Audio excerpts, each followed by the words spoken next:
So, Patrick, how are you feeling? You can't stop me smiling today. This is great news for Wellington. And why is that? This is something we've worked for a long time. Celia's, her inclusive style is really positive. She's a committed cyclist, and this is going to be really good for everyone who lives in Wellington, whether you drive, walk, take the bus, or ride a bike. And so, what do you think the city's going to look like at the end of this first term?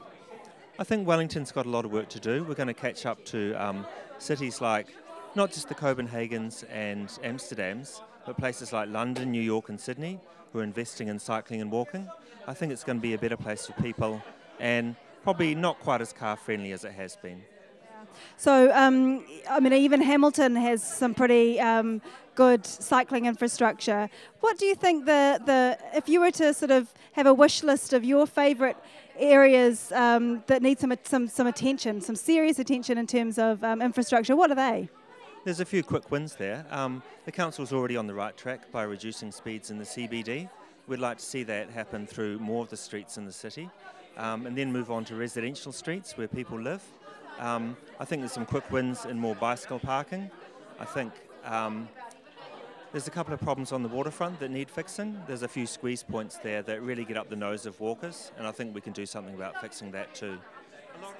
Sorry, Megan. A lot of these things don't actually cost a lot of money. It's paint on the ground, speed reduction costs nothing, and it's a win-win situation for everyone. Good for business, it's safer, and it just makes our city quieter and more pleasant place to be. And so what would you say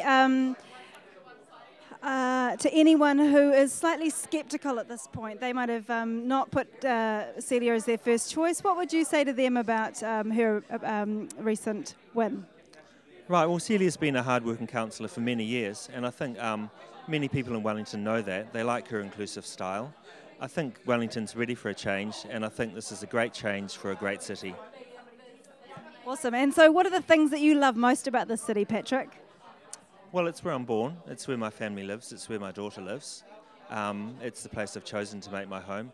I like I guess the edgy feeling that people they get stuck into things. They're not sitting at home watching TV. They're getting out doing things. I like the edge of bush and the harbour.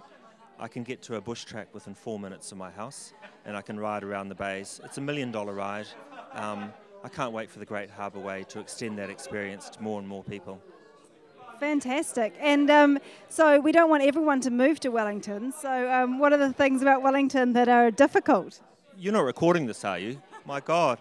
Bury this tape. Sorry, what was the question again? Yeah, what's Wellington's best kept secret? It's a cliche. It punches above its weight. For a city of maybe 150,000 people, it rivals everything you want from in a city.